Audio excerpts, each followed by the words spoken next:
ഇന്നത്തെ പോലെ രാവിലെ 5 മണിക്ക് ജിം ഓപ്പൺ ചെയ്തു. ചെടിക്കൊക്കെ ഒന്ന് വെള്ളം നനച്ചു കൊടുത്തു. രാവിലെ ഒരു 6:30 അത്യാവശ്യം നല്ല തിരക്കായിട്ടോ. അപ്പോൾ ഞാൻ എല്ലാവർക്കും നല്ല രീതിക്ക് സപ്പോർട്ടൊക്കെ കൊടുത്ത് ഒരു 8:30 കൂടി എല്ലാവരെയും വർക്കൗട്ട് കഴിഞ്ഞു. അതിനുശേഷം ഞാൻ ഇതിനേട്ടനും അടുത്ത ദിവസത്തേക്ക് ഒരു റീലിന് വേണ്ടി ഡാൻസ് പ്രാക്ടീസ് ചെയ്ത് നോക്കി. ഒരു 9 മണിയായപ്പോൾ ഞാൻ ലൈറ്റൊക്കെ ഓഫ് ചെയ്ത് ജിം ക്ലോസ് ചെയ്ത് നേരെ ഷോപ്പിലേക്ക് പോയി. ഇന്നത്തേക്ക് വേണ്ടി ഞാൻ 20 മുട്ട വാങ്ങിച്ചിട്ടുള്ളൂ. പെട്ടെന്ന് റൂമിൽ ഒന്ന് കുക്കൊക്കെ ചെയ്ത് കഴിച്ചിട്ട് ഡ്രസ്സൊക്കെ എടുത്തിട്ട് നേരെ സുഷിനോടെ കെൻസോയിലേക്ക് പോവുകയാണ്.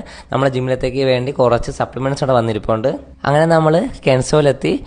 സുഷിയുടെ രണ്ടാമത്തെ ബ്രാഞ്ചാണ്. കാലിക്കട്ടിലെ നമ്പർ 1 പ്രീമിയം ജിമ്മാണ്. അതോടൊപ്പം കെൻസോ അക്കാഡമിയും കൂടെയാണ്. കുറച്ച് നേരം അവിടുത്തെ ട്രെയിനേഴ്സുമായിട്ട് സംസാരിച്ചുകൊണ്ടിരുന്നു.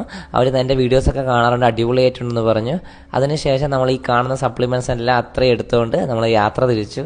ഇതെല്ലാം കഴിഞ്ഞ് നേരെ കയറി കിടന്ന് ഉറങ്ങി. വൈകിട്ട് ഈവനിങ് സെഷൻസ് എല്ലാം കഴിഞ്ഞ് വെറുതെ നിന്ന സമയത്ത് ഇവിടുത്തെ ചക്കന്മാർ എന്നെയും കൂട്ടി ഇവിടുത്തെ ഉത്സവത്തിന് പോയി. നമ്മുടെ ജിമ്മിൻ്റെ തൊട്ട് താഴെയായിരുന്നു അമ്പലത്തിൻ്റെ ഉത്സവം. അത്യാവശ്യം നല്ല ആൾക്കാർ തന്നെ ഉണ്ടായിരുന്നു. നമ്മൾ താലപ്പൊലിയും ചെണ്ടകൊട്ടും അമിട്ട് പൊട്ടിക്കുന്നതും എല്ലാം കണ്ടിട്ട് നേരെ ഫുഡ് കഴിക്കാൻ വേണ്ടി പോയായിരുന്നു.